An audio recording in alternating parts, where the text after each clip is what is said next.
Then be patient for the decision of your Lord, and be not like the companion of the fish when he called out while he was distressed. The Quran, chapter 68, verse 48.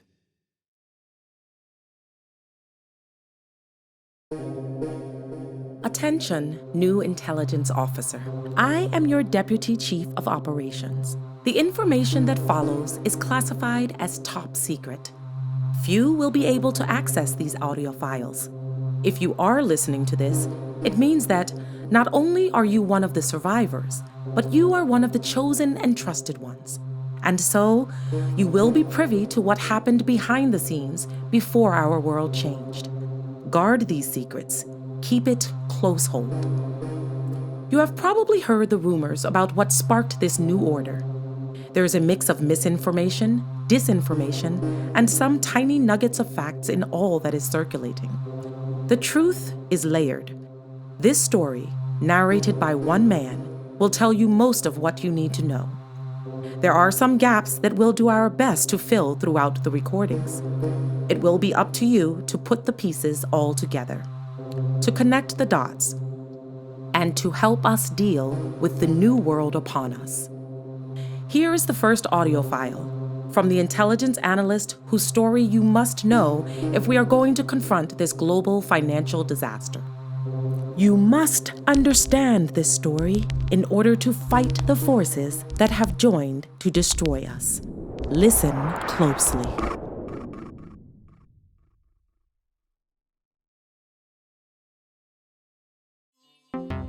So, what happens next? It's been 5 hours. I've answered all of your questions. What else can I do? My mind was spent, my patience threaded, annoyed for what I had endured half the workday. The 2 FBI agents were unfazed, stoic. The 3 of us sat in a compact, uninspired room within the CIA's office of the General Counsel. The vents in the ceiling churned the recycled air loudly, and there was a pregnant pause of silence. Then, Special Agent Ian Dunn looked at me and uttered a soft but weighty sentence.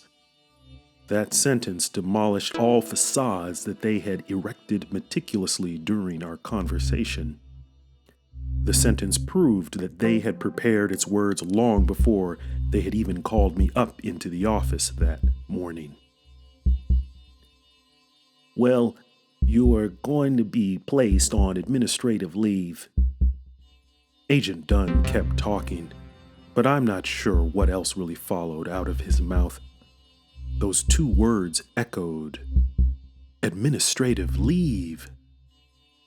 To me, the words were foreign, far outside my sense of self. Administrative leave? I mean, administrative leave was something you gave police officers after shooting an unarmed suspect. Corporate executives accused of sexual harassment get placed on administrative leave. Administrative leave is something you give guilty transgressors when you just haven't proven their guilt yet. That's how I saw it. And I had not transgressed. I had done nothing during the past 10 years that went against my commitment to the CIA, to the intelligence community. This was ridiculous. How could I, Jabbari Blyden Lincoln, the most decorated analyst of my incoming class at the CIA, how could I be placed on administrative leave? The room tightened. My chair seemed to squeeze me, and Agent Dunn kept explaining. But I was half listening, processing this whole scene, recognizing my blind spot. This was not what I had expected when I came to talk with those 2 men in black that morning. When they first sat me down in the office, it seemed like they just wanted to go over some minor loose ends to finalize my regular security clearance renewal. That wasn't too unusual. All CIA officers get a background investigation every 3 to 5 years to keep their clearances current. But this time the process seemed to take longer than normal, and yeah, I was upset. What usually takes a few months was stretching towards a year. They must have double-checked and triple-checked everything in my file, but here we were sitting for hours, going over for the umpteenth time the same details I had reviewed with my polygrapher and 3 separate Office of Security investigators. Now the Bureau was talking to me. This was not a conversation to resolve a few small questions. This was no fact-finding. Administrative leave takes weeks to set up. A decision had already been made before I walked into that room. I could see the dominoes now. Me logging onto my computer that morning was likely the last thing they were waiting to fall into place in order to execute the plan that would shake up my life from here on out. Pardon the pun, but I was spooked. So, why do I have to go on leave? I stuttered, Denzel-like. Jabbari, you have not been able to clear up the issues the Office of Security has raised, said the other, more senior agent, William Kreider. I realized he was the observing agent. This was no discussion amongst intelligence colleagues on the same side, but an interrogation, a typical FBI interrogation. One agent asking most of the questions, keeping my attention on him, while the other, mostly silent, observed my reactions and responses. Kreider was a tall man, maybe in his mid-50s. Agent Dunn was in his late 30s. Kreider happened to be African American, with glasses and graying hair. Dunn was Caucasian, with a chiseled face and blonde hair. He was shorter, but more fit. These gentlemen probably were happy when the CIA referred its internal investigation to FBI counterintelligence. The Bureau and the CIA have always had a rivalry. The agents showed little emotion, but I'm sure on the inside, they were licking their chops. What is not clear after all this time? I asked. Your explanation still leaves us with a lot of unanswered questions. Dunn stepped back in. Look, this all started when the CIA Office of Security was alerted that you were in direct communication with an organization linked to a terrorism suspect. Here we go again, I thought to myself. The choice of words. Direct communication. Linked to. Deliberately leaving out context. It was misleading and they knew it. They wouldn't restate the facts in full. It was true that I had once donated books to the UFF, the Uyghur Freedom Foundation, a Pennsylvania nonprofit that supports Chinese Uyghur refugees who have fled repression from the Chinese Communist Party. I saw nothing wrong with the donation. It was part of a book drive sponsored by my local mosque. As far as I knew, the UFF was a clean organization. But well, the problem arose when one of the UFF's former employees, a Muslim convert named Montel Sharif, was later arrested for trying to provide material support to ISIS. Yeah, kind of a problem.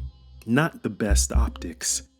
There was no evidence that the UFF itself was involved in any way. In fact, the organization actually had fired Sharif months before he started reaching out to ISIS online. And he wasn't the sharpest pencil in the box. The guy apparently was a lousy employee who couldn't show up to work on time and only lasted 30 days. But it just so happened that this Sharif guy was in UFF's employ when they got my donation. These really beautiful, ornate copies of the Quran that I got years ago when I made the Muslim pilgrimage to Mecca.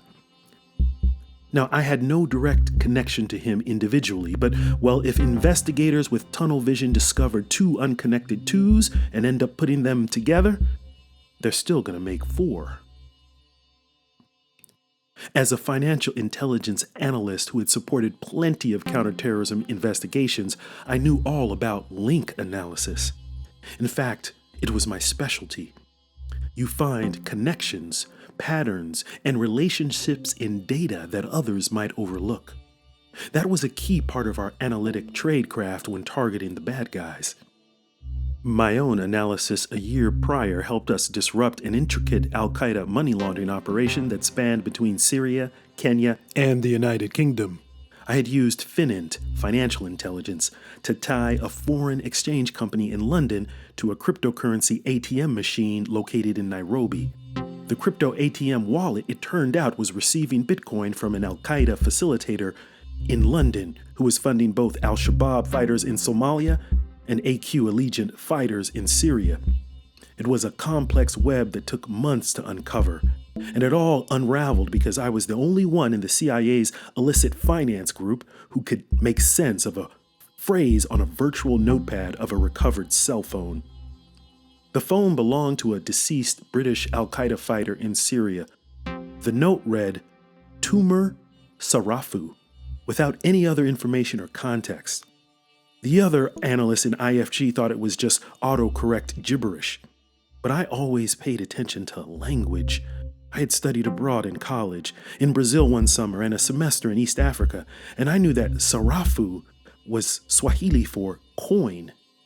I knew that tumor had to be a typo. It made sense for it really to be tuma, which actually means send in Swahili.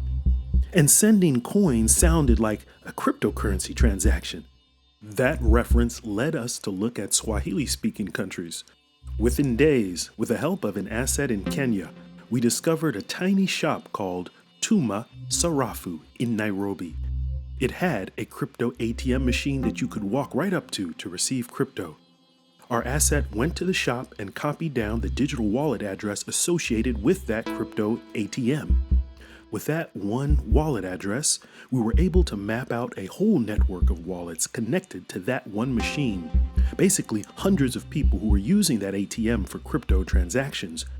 We then searched Kenyan online crypto forums where those wallets were mentioned, looking at the usernames, email addresses, and phone numbers posted publicly by people who wanted to make trades. It was a treasure trove. All public. One phone number was peculiar. A London number that belonged to a British lawyer who had registered dozens of UK companies. They mostly appeared to be front companies, no websites, no real business activity, but they were all registered to one physical address, a flat in the suburbs of London. With the help of British Liaison, we reviewed nearby cell phone tower records and noticed that that apartment was smack dab in the middle of several towers pinged by the deceased AQ guy's cell phone during the weeks before he left for Syria. We looked further at the businesses in the neighborhood. There were multiple money exchanges that people used to send funds overseas. Liaison provided IFG the customer records for each, and my team zeroed in on all the customer transactions to Nairobi. There were thousands over a span of weeks. We didn't recognize any names or any phone numbers in that data, but then we noticed one transaction that had a contact email with Tuma Sorafu 999 as the username. That was the link. That email address was created by someone who was not on anyone's radar, a local bank teller, a woman with no criminal record. But when we looked at the other email addresses that she had created, we found them in other money exchange transaction records originating from London to other countries. She was an al-Qaeda facilitator and using exchanges in the UK to send cash to middlemen in Kenya who would take that cash and then buy Bitcoin to send directly to other jihadists in the region and to fighters in Syria. She thought that she was clever by not going directly from exchanges to the UK to the Middle East. But whenever you move money around, there's always a paper trail that connects you. So we were able to link al-Qaeda operations on 3 continents, all possible because I was able to make sense of that seemingly random obscure note on the phone of a terrorist fighter, Tumor Sarafu. My supervisors were pleased, and I got the Langer Award, the highest honor for analysis in the CIA's Directorate of Intelligence for my work in that operation. Link analysis was all about finding connections. Even years before, during my training at MIT, I had a knack for uncovering patterns. A professor once told me that I could find 2 silver needles in haystacks of data where others only saw brown hay. I applied my proficiency to study math and then econometrics. My master's thesis was on Benford's law, a mathematical observation made by physicist Frank Benford in 1938 that the first digit in massive sets of numbers turns out probabilistically to be the number 1 more often than any other digit. I developed a model for using this law to study a country's monetary policy and ascertain levels of corruption. Basically, I took Milton Friedman's theory about monetary equilibrium and integrated Benford's law to make a theory about detecting kleptocracy. Okay, maybe I'm nerding out quite a bit, but the point is, I love financial data.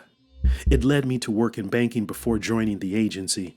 Numbers to me were not just figures and formulas to solve abstract problems, but ways to test myself and prove myself. I always had doubters, and numbers were the objective way to prove my worth. It wasn't just academics to me, this was my way of thinking, my way of seeing the world. And it's one of the reasons why the Illicit Finance Group selected me to lead the new analytic team dealing with financial technology risks. We were to focus on what's next. We had to uncover how criminals, corrupt politicians, and terrorists were devising new innovative technical ways to cover their financial tracks. You had to have an eye for uncovering patterns and links. For others, finding connections was either a chore of drudgery or a game of chance. The first connections most people find are often flimsy, usually nothing more than coincidental. But it was the job of a good intelligence analyst to sift those random coincidences and incidental contacts from the real connections and nefarious networks. The fact that I was now sitting in the interrogation chair was the result of bad analysis gone awry. And during my security clearance reinvestigation, it appeared that the CIA's Office of Security could not make out the difference between random and real.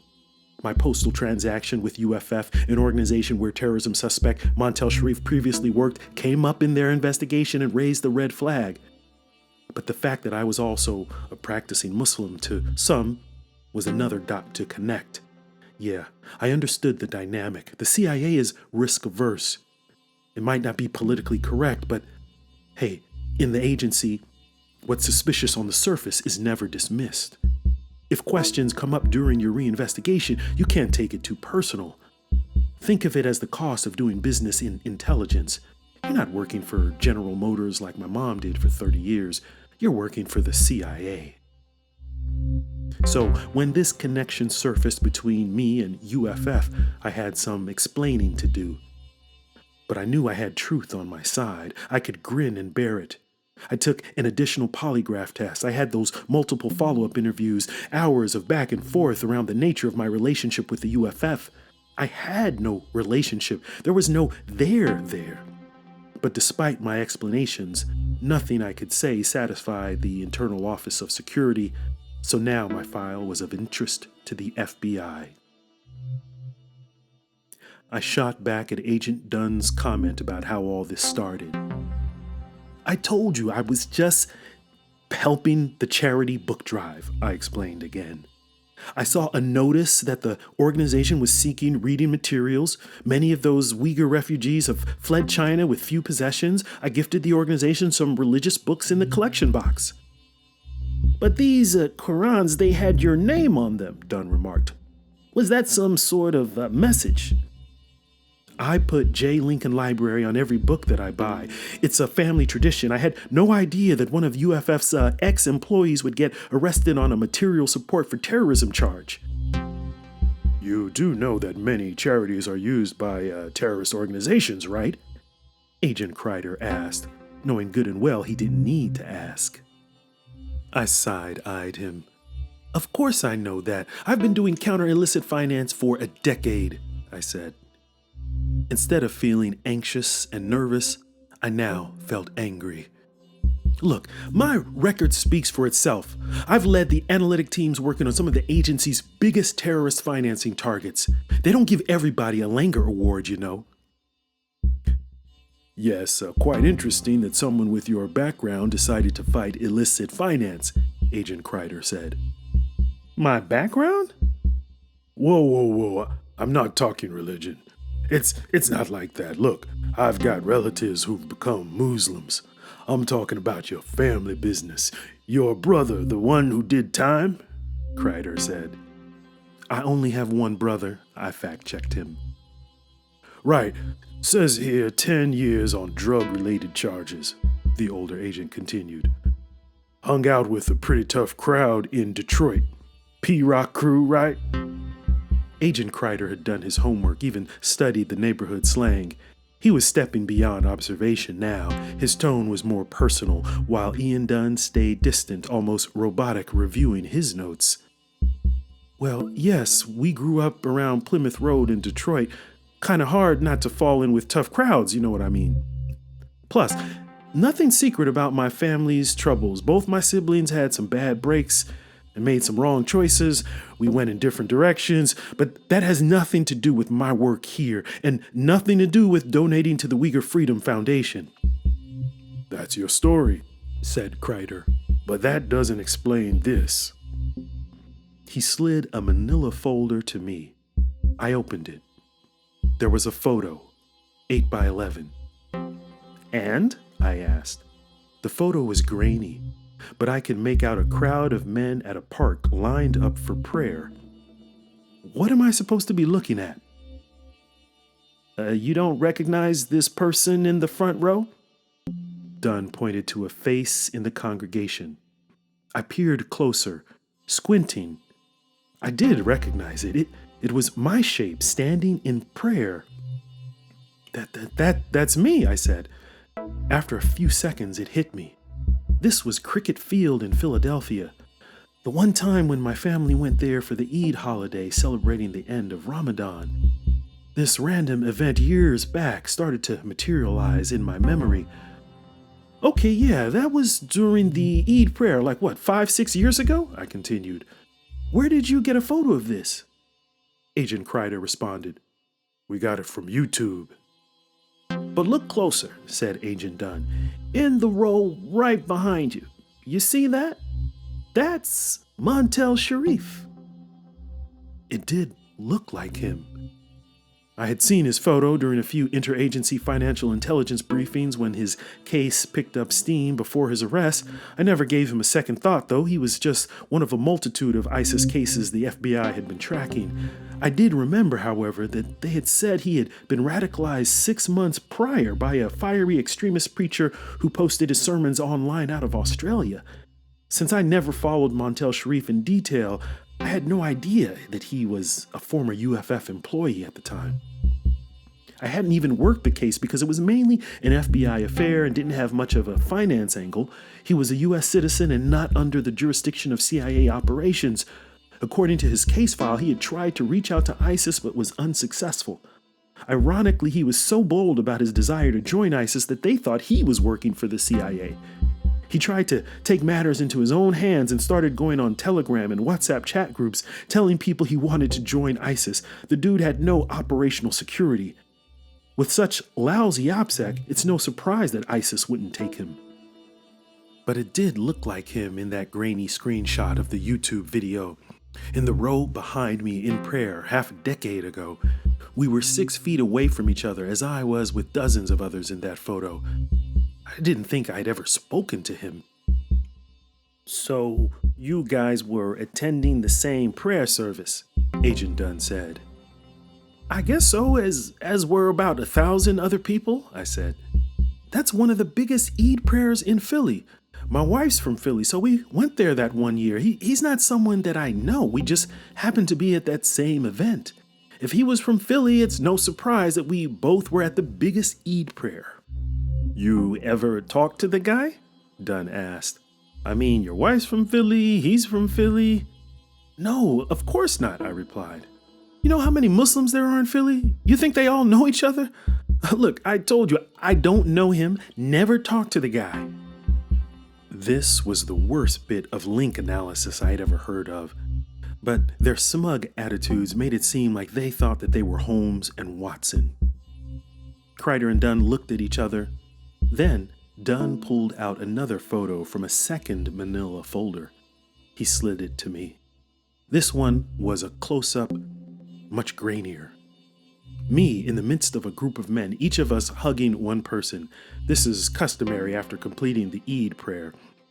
The photo showed me hugging Montel Sharif, my head in a nodding motion, my eyes smiling at the stranger who I know for a fact I didn't know from Adam, but my mouth in the photo was shown open as if speaking. It was something I didn't recall.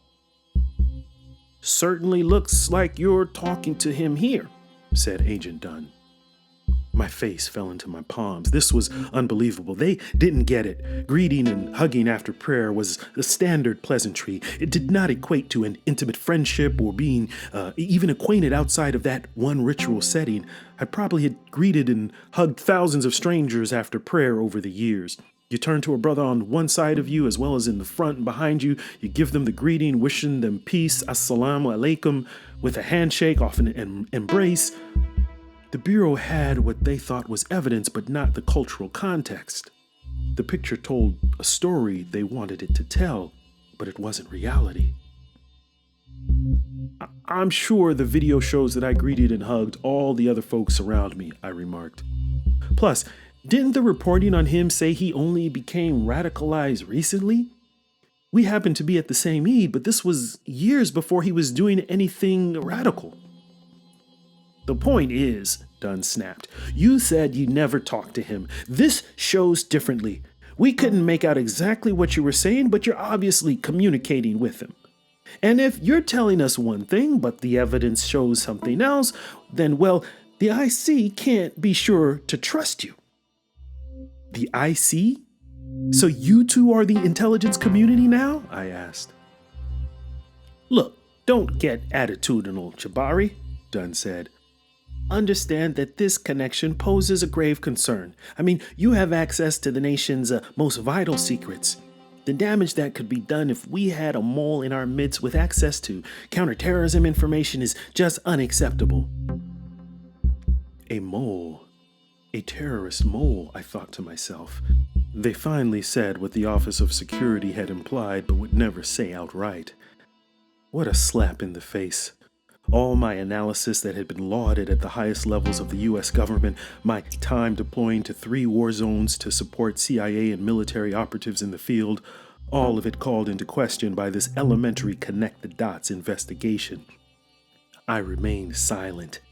I wouldn't dignify their accusation with a response. Truth may have been on my side, but it stayed invisible, hidden behind their link analysis gone wrong. "As we said," continued Agent Dunn, "you'll be placed on administrative leave while the investigation into these connections continues. We'll have to walk you back to your desk so that you can get your belongings and exit headquarters. You'll be paid for at most 30 days. After that, you'll be on leave without pay until the Office of Security makes its final decision, but as of now, all your clearances are suspended." My thoughts collapsed. Everything I knew about my work, my value as a CIA officer, was being emptied out and stamped on. I felt crushed. From there, everything moved quickly, but I was sluggish, emotionless, like a shell-shocked soldier pulled from the debris of a bomb wreckage. I followed the 2 agents to my vault, agency speak for the physical secure office for each CIA unit and where sensitive, compartmented information could be stored. We walked casually but stiffly. No one in the halls would have known anything was unusual unless they looked closely at my eyes, glazed and stunned. When we entered the IFG vault, it was another story. The day was half done, and my coworkers were clearly wondering why I had missed the morning team meeting. They noticed my return. There was Sarah, the junior analyst who I had mentored for the past year. We used to have great conversations comparing the Quran and the Torah. She looked up from her cube. "Jabbari?" Sarah called out as I walked by with Dunn and Kreider. She didn't see them at first. "Where were you?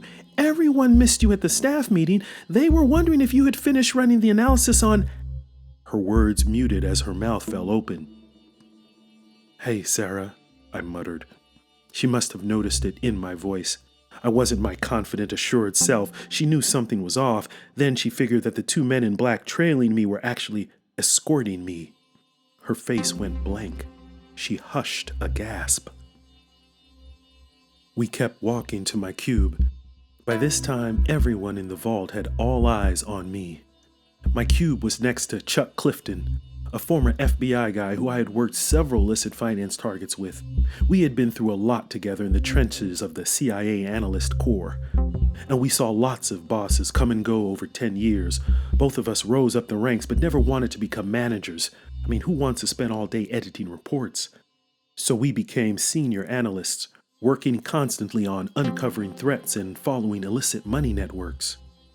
Chuck was a few years older than me, and we were a partnership of contrast. I was black, Chuck was white. I was a married family man. Chuck was a bit of a swinger, although you wouldn't guess it from his pudgy exterior. And one thing we had in common is that we were both from Michigan.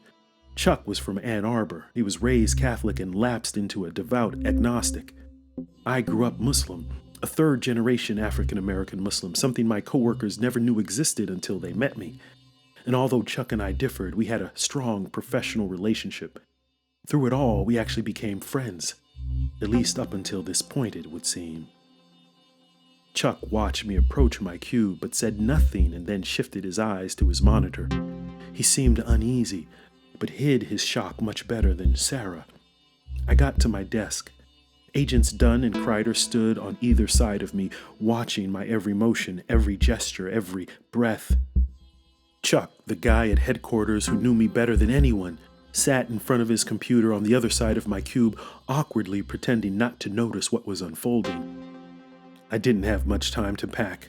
When your work is in a vault, just about everything on your desk is classified. I picked up my black pocket-sized notebook, which kept all my unclassified notes, like what to pick up at the grocery store at the way home. I called it my little black book.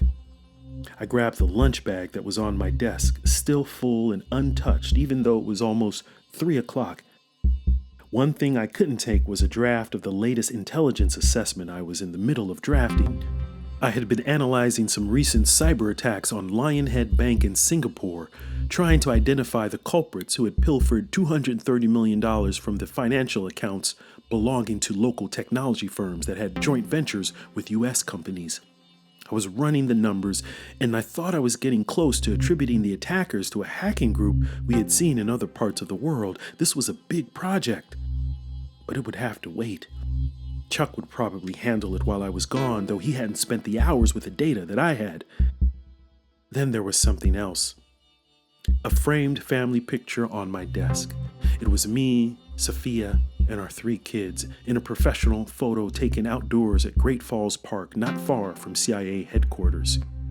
We did a photo shoot during the last Eid.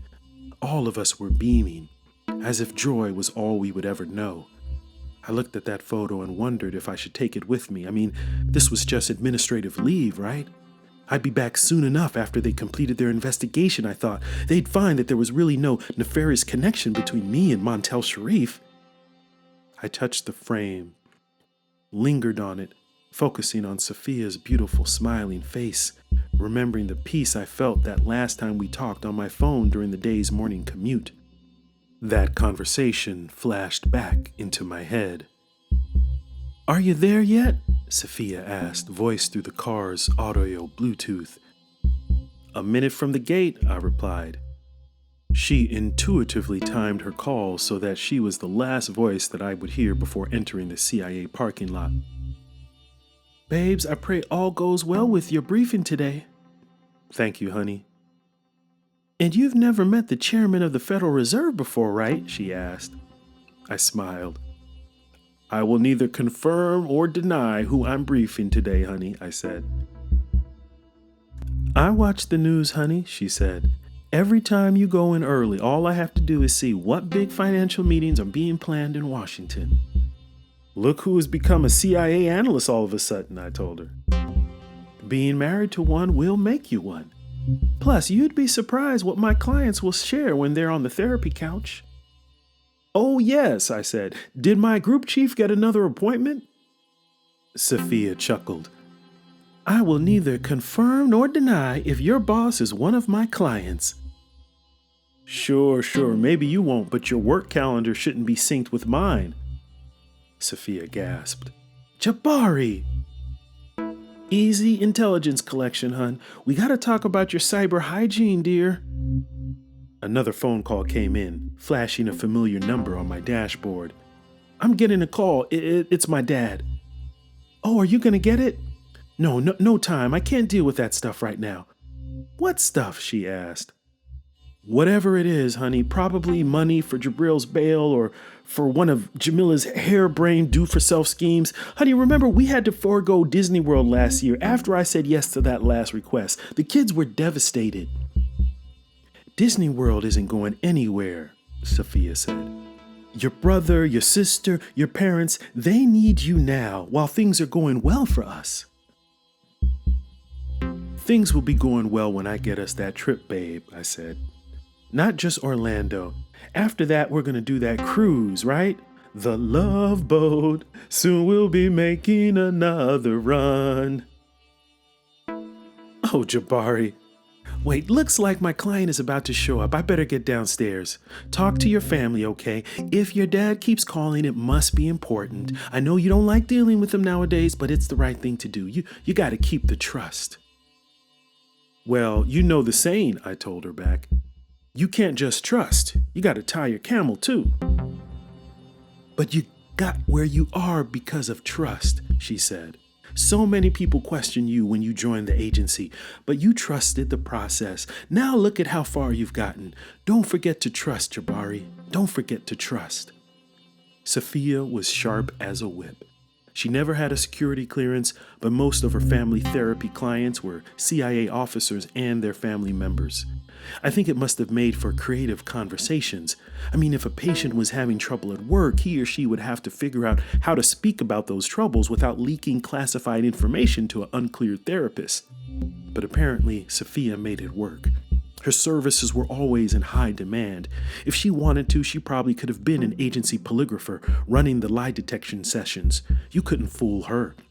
She picked up by osmosis the world of secrets that I was immersed in, saw through the cloaks and shields, and seemed to always feel the heart of the matters that everyone else tried to hide. Copy that, honey. I love you. I clicked end call right as I passed through the CIA gate, rolling down my window to stretch out my lanyard with my blue employee badge. The guard studied it closely and waved me through. I had no idea that the beginning of that day was the collapse of the world I had fortified for the past 10 years. I thought that I had tied my camel, like the Islamic saying goes, about the man who had asked Muhammad the Prophet if he should tie his camel to its post, or should he just trust in God. The response was that he should tie the camel and then trust. I trusted the process, and that trust was broken. My mind landed back in the present, staring at that picture frame. I drew my hand back. I decided not to take it. No, I would not let this be the last time at my desk. I planned to be back sooner than later. Dunn and Kreider inspected my belongings to make sure I was not transporting anything classified. With my notebook and my lunch, I did an about-face and walked with the men in black towards the exit of the vault. My IFG teammates watched the whole scene but said nothing. I knew why.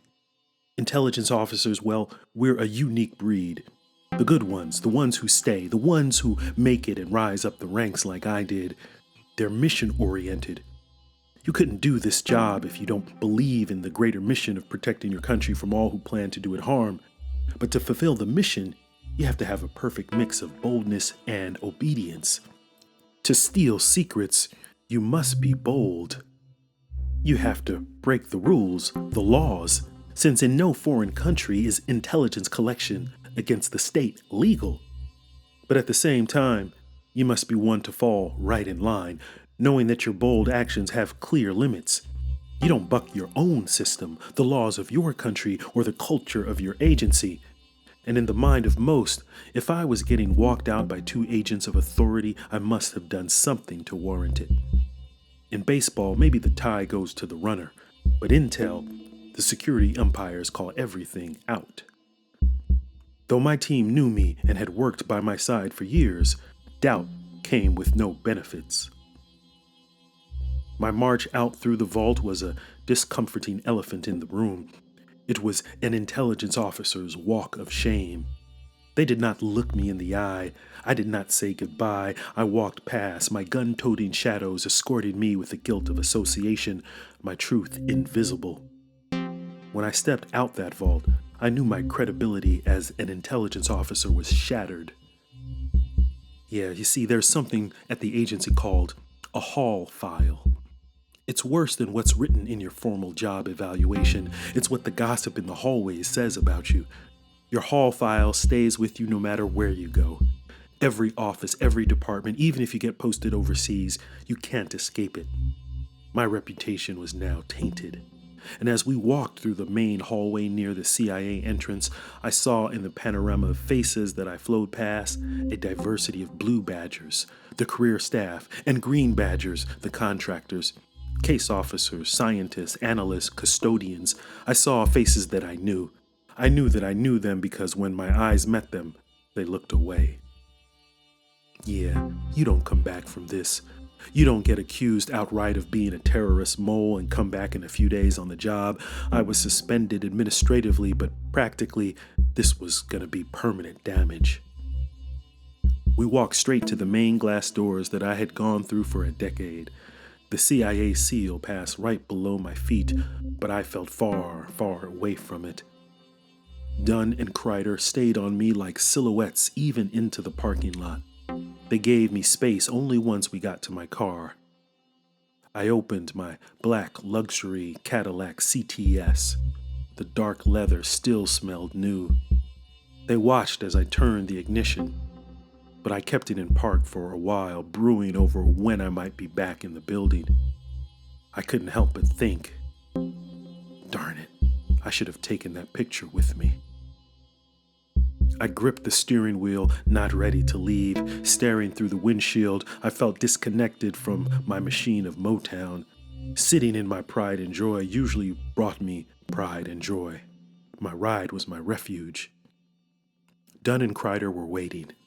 Dunn even looked at his watch. I knew I had to go. Before driving off, I took my phone out of my glove compartment.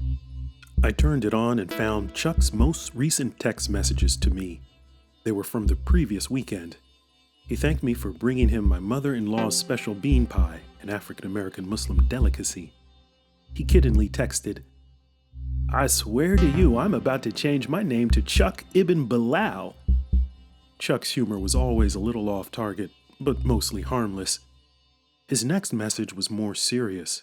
It said, "We'll need your help tracking the UFOs next week.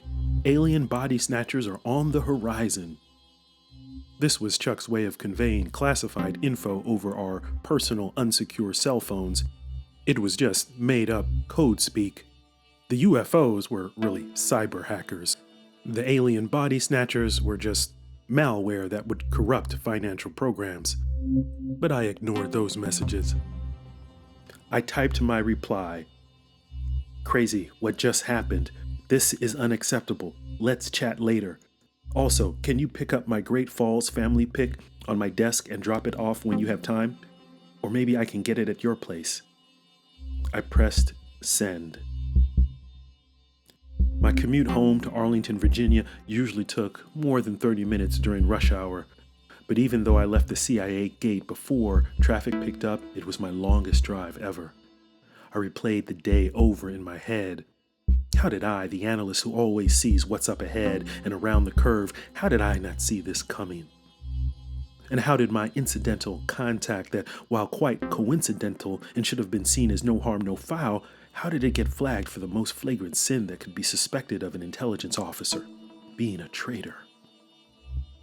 The betrayal cut me at my knees, collapsing the sense of honor I had about my work. After all the mulling over of the day's events, my mind turned to what was ahead. In the evening, what would I say to Sophia? What could I say to Adam, who was just 11 years old and always bragging to his friends that his dad helped fight the bad guys?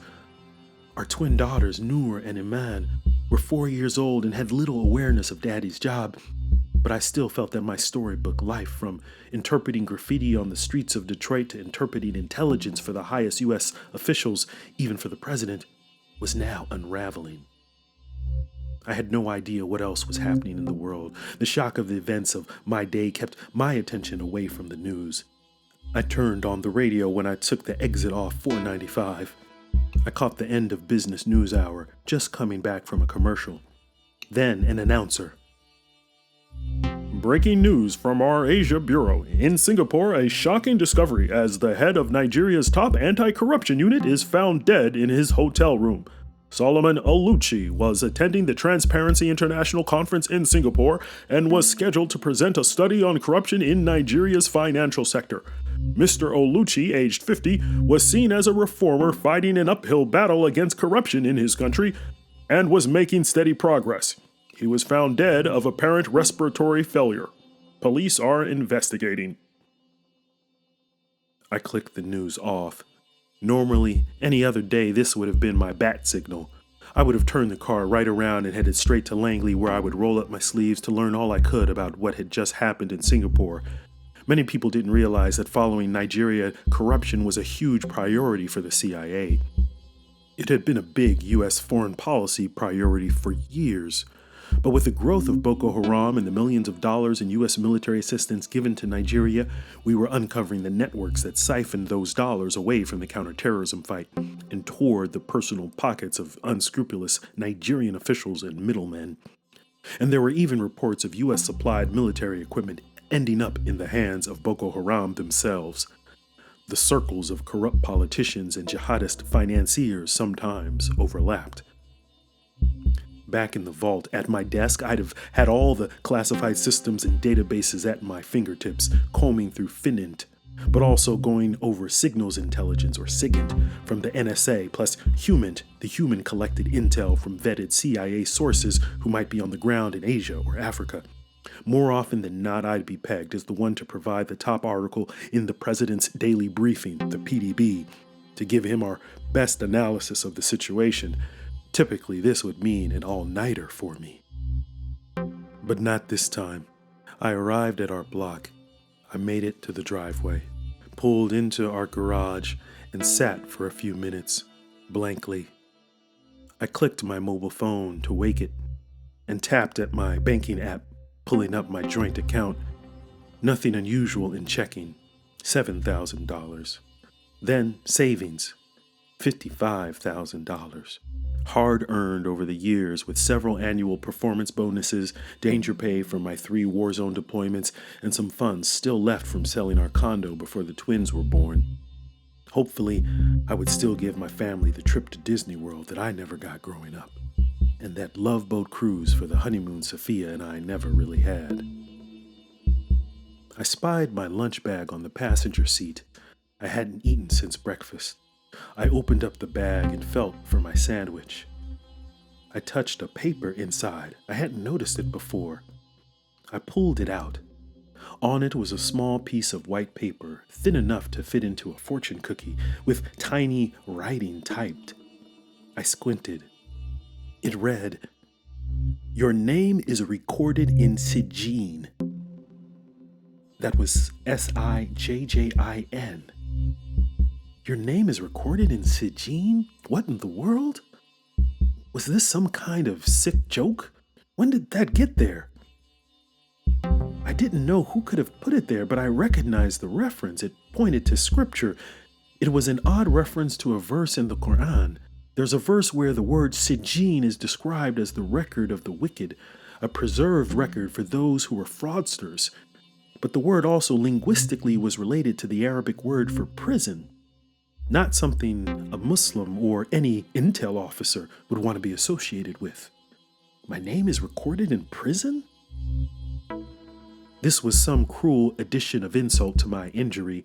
Someone typed this note knowing I was under investigation. Someone perhaps who saw me as a traitor and was trying to use my own religious background to pester me. Someone who knew that in intelligence the reputation of your name is your biggest asset. A ruined name could never be trusted in intelligence. But I couldn't delay the inevitable. My head tilted down in defeat. I walked into the house. My girls saw me first and ran to hug me. I lifted them up. "Hey, my beautiful, sweet princesses, assalamu alaikum." I greeted them. papering over my dejection, if only temporarily. "Walaikum assalam, Daddy," they responded in stereo. "Where's Mommy?" I asked. "She's in the home office," they replied. Sophia's home basement had a separate entrance at the back of our house. I heard her come up from downstairs. "Assalamu alaikum, Jabbari," she said. "You're home early." I returned the greetings and sat at the kitchen counter. She kissed me. "Yeah," I started. But before I could say more, she downloaded. "Jabbari, Adam is so excited about tomorrow," Sophia continued. "Did you remember to pick up a tie for him?" "Tomorrow?" I asked. "Oh my goodness, you mean you remember half the answers on Jeopardy, but you can't remember that tomorrow is Bring Your Child to Work Day? He's been looking forward to this for months. It's the one thing he likes more than those video games he always plays. You know, we only get to visit your office on special occasions." "Oh, honey," I said, landing my hand on my forehead. "About the job, I'm not going in tomorrow." "What? What are you talking about?" "Well, actually, I don't think I'm going into the office again. Ever." Saying those words to Sophia, well, it was no longer surreal. It was real. She stared at me, waiting for me to explain. And it was my turn to download. And when I was done speaking it all out aloud, I felt empty. Sophia leaned back, absorbing it. Then she straightened up and held me. She knew this hurt, but her instincts must have told her I didn't need words at this moment. I needed comfort. We didn't tell the kids. For the time being, we would act normal, like nothing had changed, but everything had. The evening was a new dawn. I did not sleep but a few winks that night. The invisible truth of my innocence didn't comfort me. I could not sleep peacefully. I no longer felt like myself. Rising an hour before daybreak, I was no longer Jabbari Lincoln, senior analyst clothed in the distinction of the CIA's illicit finance group. I was Jabbari Lincoln, stripped. I grabbed my phone. It was off all night, on purpose. I didn't know what I would have said to coworkers who I knew would call or text me after work. I turned it on. After it powered up, I looked at my messages. There were no new texts. Chuck never replied. I looked at my voicemail icon. No alerts at all. It was as if I was now dead to my intelligence community family. It was dawn, and I prepared myself for prayer. I washed my hands, face, arms, and feet, slowly, ritually. The water was cold. I laid out my prayer rug in our den in a northeasterly direction. I stood and began to focus on the spot on the floor where my forehead would soon touch. Reflexively, I picked out in my head a short chapter in the Quran to recite. Standing erect, reciting Arabic melodiously from memory, I came to a verse whose meaning I knew in a chapter towards the end of the book. The chapter is called The Defrauders and starts with the words, "Woe to the defrauders." I began reciting and then came to the words that would be translated as, "Nay, the record of the wicked is preserved in the Sijjin." I stopped and reflected. I recited the verse again. The words penetrated me. How could this be happening to me, I thought. I continued reciting. I could do nothing else but pray, standing alone, sensing I was on trial. I felt anger, which got enveloped by fear, welling up in my heart. I dropped my face to the rug and silently let out a stream of tears.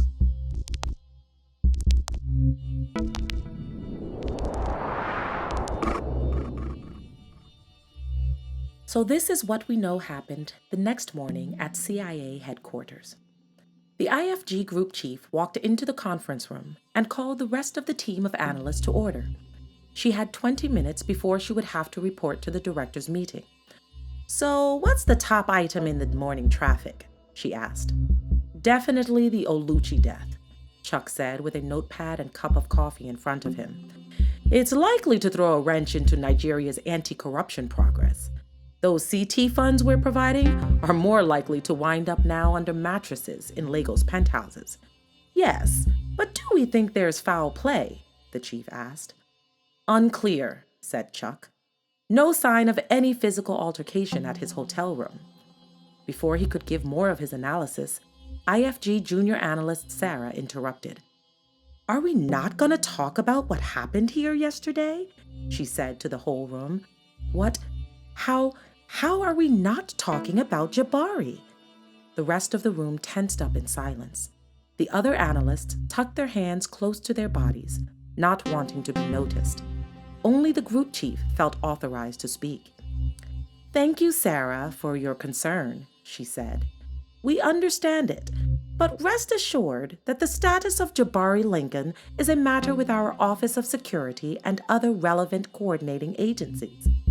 Until they complete their full investigation, I recommend that we continue our work focused only on those team members who are fully clear to deal with the threats we are facing. Anyone else is not considered part of our team for the time being. But our team wouldn't be what it is without him. Our best analyst is Jabbari. Who is? The group chief asked. Jabbari, Sarah said. Who is that? The group chief said, looking quizzically back at Sarah as the room became even more quiet. Sarah's wide eyes started blinking until she got the message. She shrunk into her seat. The group chief continued speaking to the rest of the group. So what assets do the DO folks have in Nigeria? I've talked to the Directorate of Operations, Chief of Ops for Africa, Chuck said. We've got significant coverage with assets plugged into the business sector. The government is harder to penetrate. How's our liaison relationship? The group chief asked. Well, what's the price of oil today? Chuck quipped. When the price goes up, seems they take a bit more time to answer our calls. And now that other countries are courting them, China, Russia, Turkey, Iran, we're not the only intel show in town, Chuck said. Let's keep our antenna up and see if there's anything unusual coming out of West Africa or Southeast Asia in the coming days, the group chief said. Singapore may be tough given China's making moves in the region. We should have more luck in West Africa. All right, that's a wrap, everybody. The group of analysts dispersed back to their vaults. Sarah looked at Chuck with a look of anticipation, indicating she wanted to confer. But when their eyes met, he just raised his eyebrows slightly, tightened his lips, ignoring her palpable urge for conversation. He sipped at his coffee and walked ahead, signaling to her that it was time to get back to work. Sarah looked away and went straight to her cube. She put on her headphones. Chuck also went to his cube. It was unusual for Chuck to be non-social. Typically, he was the extrovert of the office. He logged onto his computer, to the high side for classified work, and checked for the latest cable traffic. There were some new signals intelligence reports, but he ignored the SIGINT. The human cables were of keen interest to him. One message at the top of his inbox was marked in all caps, Special, Eyes Only, Threat Information for Financial Review. Chuck showed no surprise and no other emotion as he opened the message. As now the only senior analyst in IFG who was read into certain special collection programs, Chuck would get first eyes on these highly compartmented raw intel reports. The most senior analysts with special access would always provide comments back to the reports team in the field, providing a sanity check. When these raw, sensitive reports dealt with money, it would be up to him to determine if they were relevant and credible enough to be disseminated not only to the rest of IFG, but also throughout the rest of the agency. Compartmentalization was key to keeping classified information secure. The need-to-know way of running the CIA is what kept information from being compromised. That's why analysts back in Northern Virginia usually didn't know the real identities of human sources out in the field, and why folks at headquarters were kept from officers operating under non-official cover. He opened the message and reviewed it with piercing focus. The message read, "Source with direct first-hand knowledge warns of U.S.-provided counterterrorism funds in Nigeria being diverted to support Boko Haram for an upcoming attack. High-level government officials may be directly involved or are accepting bribes to look the other way. A large amount of these funds are being funneled through bank accounts to operatives for an attack against the U.S. The specific banks are unknown, although source believes that a wire transfer was sent to a SWIFT account number that begins with BO." The report ended with, "This compartmented information was collected through commercial cover channels. IFG action item. Please provide subject matter expert feedback on report content and offer additional follow-up requirements which could be relayed to the source, a relatively new asset, in order to further vet information. Note that threat information did not contain a time frame or location, although the source believed an attack possibly could be imminent." Chuck read the message twice, reviewing each word. He looked at the date and time of the report and all the technical codes attached to the report dissemination. He scrolled through, making sure he had seen everything in full. Then, he moved his cursor to the bottom right, to the icon in the shape of a trash can. He clicked it. A prompt popped up. "Are you sure you want to delete? Yes or no?" He clicked yes. The message disappeared. Chuck leaned back. He put his screen to sleep and stood up and stretched.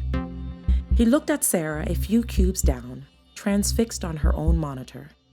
He then walked out of the vault to get another cup of coffee from the cafeteria. He had done his duty for the day. Most things didn't change the next morning for me. I was at home. The oatmeal, as always, absorbed the square of butter. The steam rising from the bowl warmed my brow. It smelled the same, like childhood. I used to stare into the oatmeal, looking at the grain of oats, calculating how many grains there could be in the bowl, while the rest of my home buzzed around me, my siblings sparring verbally, my parents keeping order in that small apartment we had for years on Plymouth Road. The stillness around me was now different, and the tick-tock of our vintage grandfather clock was all I heard. The dining room was empty, as was the house. Sophia had dropped off the kids at school, but no way would I sit in my bed in my PJs. I got up as always, donned a crisp dress shirt, and added one of my best deep red power ties. And I sat for breakfast, same routine, but slowed down, knowing that this was the first weekday morning in my adult professional life where I had nowhere to go. I looked the part of my CIA analyst self, but had no stage to play it on. A buzz vibrated behind me on the kitchen counter. My phone. I thought maybe it was Chuck calling me back on his commute. I quickly picked up the phone, but recognized the 313 area code. Detroit. My father calling from his Wayne County Community College office. I had never bothered to save it. It buzzed again. This was the last thing I needed. I clicked the volume button to make it stop. I went back to my oatmeal. A minute later, the phone buzzed on the counter again. I glanced and saw the name Hakeem Lincoln, my dad on his cell. I took a deep breath. It buzzed again. This was not a good time. I clicked the green button anyway. "Assalamu alaikum," I greeted. "Wa alaikum assalam," my dad responded. "Son, I'm glad I caught you before you got into work. I know you can't bring your phone in there. Do you have a quick sec? Are you close to the job yet?" "Sure, Dad. I haven't gone into the office yet. Just tried calling. I forgot you might not recognize the school number." "Ah, yes. I improvised. Well, scammers, sometimes they spoof numbers to get you to pick up and interact somehow so they can confirm you're a live person and start phishing. I usually ignore. Well, Jabbari, the school is having a career fair later this month, and I was wondering if you could set up a CIA visit or even if you could join it yourself. But Dad, the CIA doesn't recruit at community colleges. You need a bachelor's degree at least. Son, didn't you tell me that the last CIA director spoke at his alma mater, a prep school? Yes, but I'm not the CIA director, I said. Not yet, he said. And I said nothing. Son, I know we've had our differences over the years, but look, I have to tell you that you won me over. I know I wasn't so happy that you chose a life that took you away from the people you grew up with. Your mother and I raised you to stay close to the community that raised you. At first, I really didn't think the government would ever let you go anywhere, but you proved me wrong, son. They truly do respect you. They trust you. Your mother and I are so proud of your career. You did it your way, and now you're successful, providing for your family like a man should. Well, yes, it's been a struggle. I finally got that Cadillac CTS, I said. His admiration was ironic. My father always said that materialism would be my vice. It was something my parents never were tempted by. They had the education to be upwardly mobile and yet chose to live in Detroit in the hood. And look where it got my brother and sister. Caught up. I never got involved in petty crime. I never cheated on Sophia, never drank alcohol, believe it or not. But not having much growing up, I ended up coveting material comfort, like my elegant sedan. That ride was the only thing from Detroit I really stayed connected to, I guess. Son, I know it's been a struggle to get where you are, but after years of not talking about where you work, when you got that big award last year, I told everyone here how you are one of the top experts in our government, keeping us safe from financial turmoil. This technology stuff, cyber attacks, cryptocurrency stuff, my new students want to meet you. They think I'm making the CIA stuff up. Maybe it's best not to hype me too much, Dad. Nonsense. Students here need the role model, son. They need to see a real product of Detroit, making it in the world and being recognized. From Plymouth Road to the highest levels, MIT, the CIA, everything you have touched has been gold, Jabbari. You're a great example of what is possible, son. Praise God and keep up the work. I will, Dad. I will. But I have to run. Oh, that's right. I know you must have a lot of important work to do.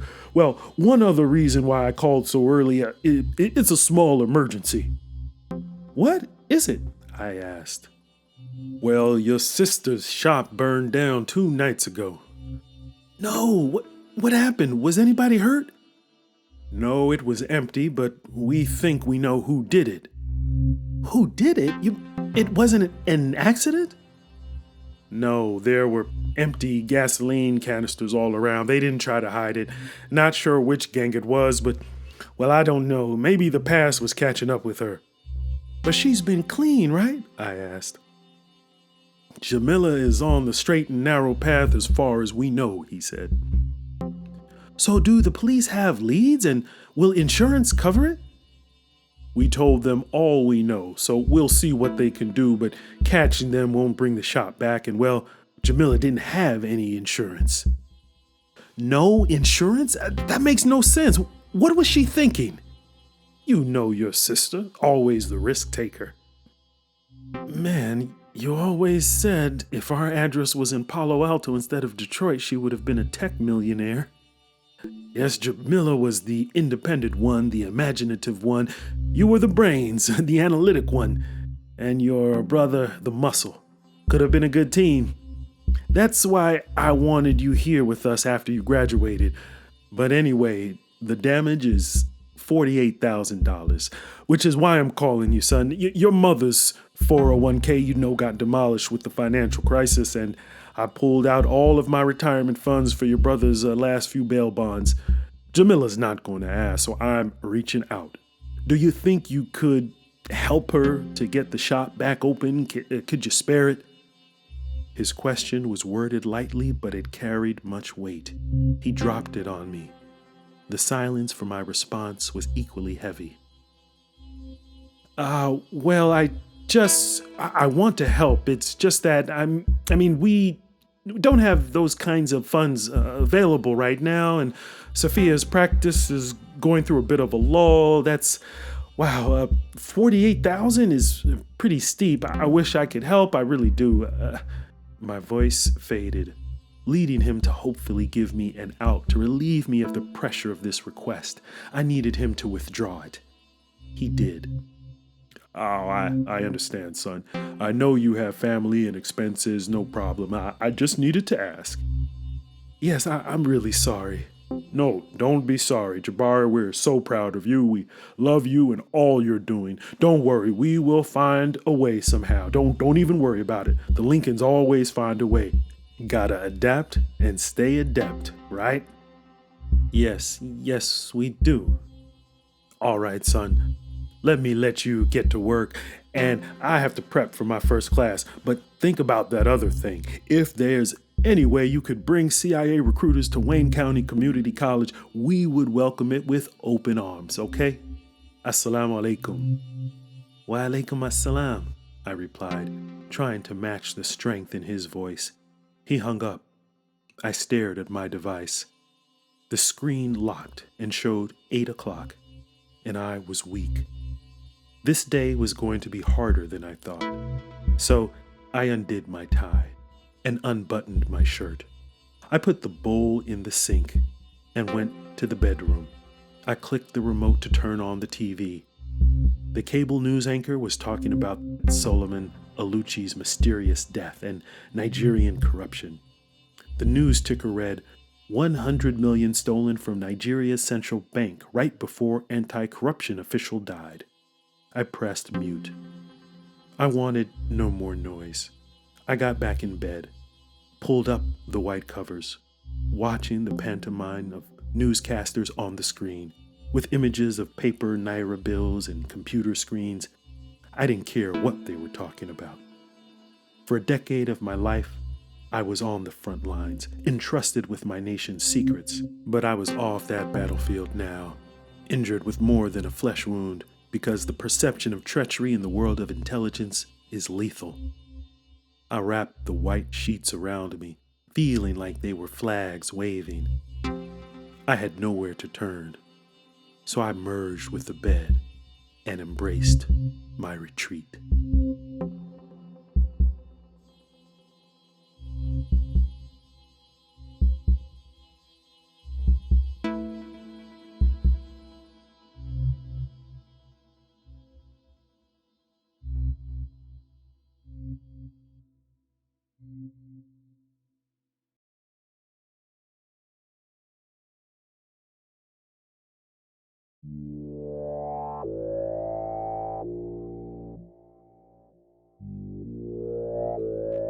They said he was done for. They said he was on the run for some crime. They said he committed. They said he did it. They said he was persona non grata. They said he was out yonder, beyond the call of duty. They said it was dishonor. They said it was to avoid the trauma. They said that the best in their midst was a glitch, gorilla unglued. They said a switch fell through the cracks, so they pulled it. They said it was the facts. They said it was the check that bounced back. They said it was time. He said it was a line. They said it was crosswords. They said the crossroads were fine. He said the railroads make tracks on his back. He raised up out of Dodge his spine. They said he was in the wind. They said it was a cloud. They said the alibi was thin. They said pay him no mind. They said it's a chess game, and the one with the most pawns wins. They said it was checkmate. They said it was ixnay. They said it was clean. He said it was a scheme. He said it was murder. They said it was suicide, open shut case. He saw 187007 cause he knew how numbers moved from 313 to MIT. They said it was like P-Rock. They said it was hard knocks. He said it was all talk. They said the letters of covert in action, but he read CYA. They said it was no play. He said no kidding. The earth was spinning and he wound up back on stage. They said it was intermission. He said it was a third act. He said it's a new mission. He said the play writes itself in intelligence. The spy game is trained for attrition. Tunnel vision. He said he was thinking the locomotive light was blinking. He'll either get run over, forgotten, or they'll remember the name Jabbari Lincoln.